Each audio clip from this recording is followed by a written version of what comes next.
ഈശോ മിശിഹായ്ക്ക് സ്തുതിയായിരിക്കട്ടെ. നിങ്ങളുടെ പിതാവ് കരുണയുള്ളവനായിരിക്കുന്നത് പോലെ നിങ്ങളും കരുണയുള്ളവരായിരിക്കുവിൻ. വിശുദ്ധ ലൂക്ക 6-ാം അധ്യായം 36-ാം വാക്യം.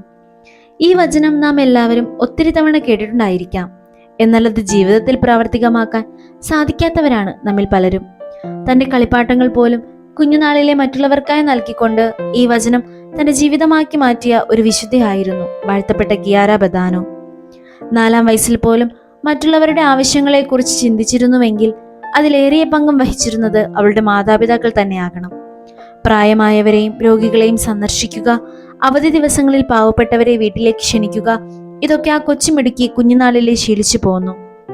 ആത്മീയതയിൽ മുൻപന്തിയിലായിരുന്ന കിയാര പഠനത്തിലും സ്പോർട്സിലും ഒക്കെ മുൻപിലായിരുന്നു. തന്റെ മാതൃകയിലൂടെയും താൻ എങ്ങനെ ജീവിച്ചു എന്നതിലൂടെയും യേശുവിനെ തന്റെ സുഹൃത്തുക്കളുടെ അടുത്തേക്ക് കൊണ്ടുവരാൻ അവൾ ശ്രമിച്ചു. 17-ാമത്തെ വയസ്സിലാണ് തനിക്ക് ബോൺ ക്യാൻസർ ഉണ്ടെന്ന് അവൾ അറിഞ്ഞത്. ആദ്യമൊന്ന് വിഷമിച്ചെങ്കിലും ഈശോയ്ക്ക് തന്റെ സഹനങ്ങൾ ഏറ്റെടുക്കാൻ അവൾ തന്നെ ഒരുക്കി. 19-ാമത്തെ വയസ്സിൽ ഈ ലോകത്ത് നിന്ന് അവൾ പോകുമ്പോൾ ഒരു വ്യക്തിക്ക് ദൈവനാമത്തിൽ എത്രമാത്രം നേട്ടങ്ങൾ കൈവരിക്കാൻ കഴിയുമെന്ന് അവളുടെ ചെറു ജീവിതത്തിലൂടെ നമുക്ക് കാണിച്ചു തരിക കൂടെ അവൾ ചെയ്തു. നമുക്കും വാഴ്ത്തപ്പെട്ട കിയാരയെ പോലെ ഓരോ ചെറിയ കാര്യങ്ങളും ദൈവസ്നേഹത്തിനായി ചെയ്യാം. ദൈവം നമ്മെ അനുഗ്രഹിക്കട്ടെ.